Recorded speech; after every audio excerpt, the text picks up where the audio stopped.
Το social engineering είναι μια πολύ γνωστή τεχνική επίθεσης που χρησιμοποιούν πολλοί εγκληματίες του κυβερνοχώρου και εκμεταλλεύονται τα ανθρώπινα λάθη. Ας δούμε τι ακριβώς είναι αυτή η τεχνική, πώς λειτουργεί, τους τύπους επιθέσεων, μερικά σημάδια που μπορούν να μας βοηθήσουν να καταλάβουμε ότι κάτι δεν πάει καλά και τρόπους προστασίας. Το social engineering θα μπορούσε να οριστεί ως η τέχνη του να χειραγωγείς κάποιον ώστε να αποκαλύψει ευαίσθητες ή εμπιστευτικές πληροφορίες, συνήθως μέσω ψηφιακής επικοινωνίας.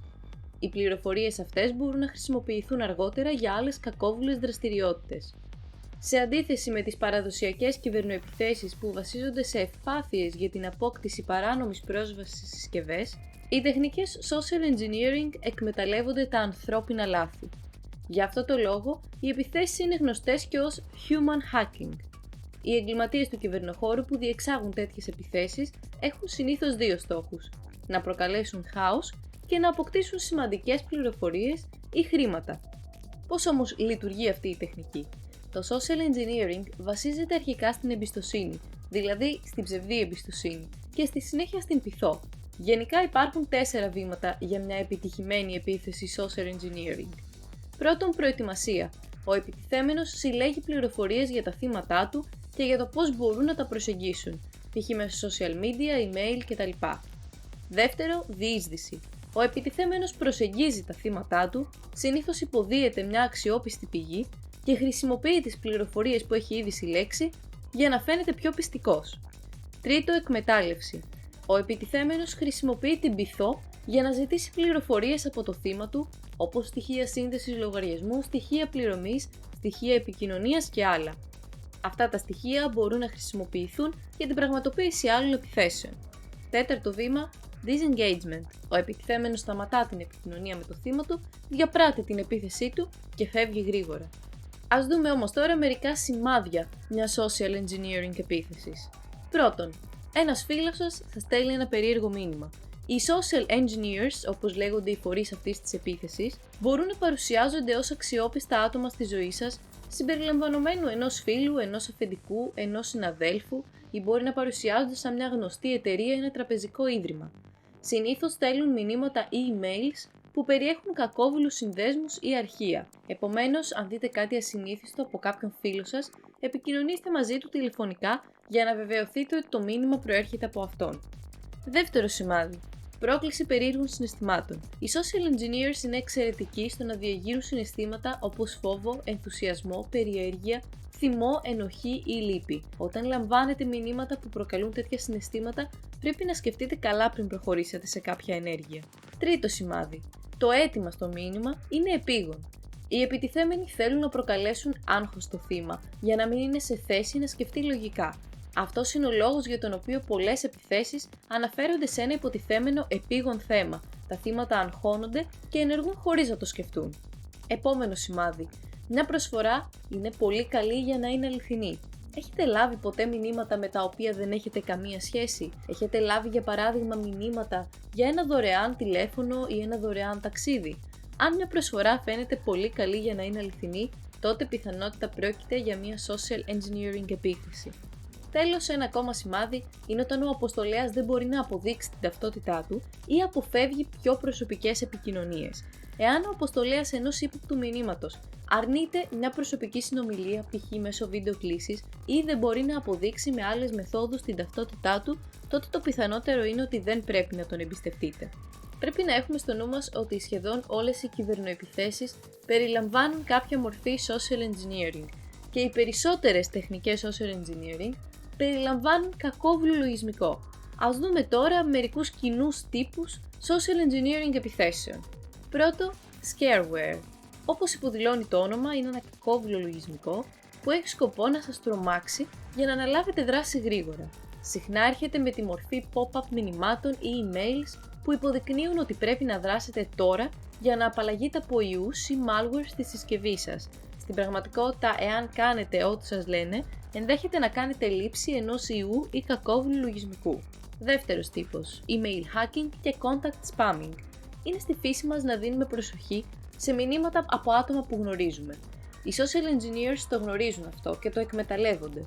Για παράδειγμα, εάν ένας φίλος σας στείλει ένα email με θέμα Ρίξε μια ματιά σε αυτό το site που βρήκα, είναι πολύ ωραίο. Ίσως να μην το σκεφτείτε 2 φορές πριν το ανοίξετε. Μέσω αυτού του trick, ένα social engineer μπορεί να αναλάβει τον έλεγχο του λογαριασμού κάποιου και στη συνέχεια μπορεί να κάνει όσους βρίσκονται στη λίστα επαφών να πιστέψουν ότι λαμβάνουν emails από κάποιον που γνωρίζουν. Οι εγκληματίες συνήθως στοχεύουν στη διάδοση κακόβουλου λογισμικού και στην κλοπή προσωπικών δεδομένων. Τρίτος τύπος, phishing. Το phishing είναι ένας πολύ αποτελεσματικός τρόπος κλοπής πληροφοριών. Ένας κυβερνοεγκληματίας στέλνει ένα μήνυμα σε ένα χρήστη που περιλαμβάνει συνήθως ένα κακόβουλο συνημμένο ή σύνδεσμο. Αξίζει να σημειωθεί ότι υπάρχουν πολλές μορφές phishing από τις οποίες μπορούν να επιλέξουν οι social engineers. Μερικές από τις πιο συνηθισμένες είναι το spam phishing, το spear phishing, το whaling, το vishing, το smishing, το angler phishing και άλλα. Επόμενος τύπος επίθεσης, DNS spoofing.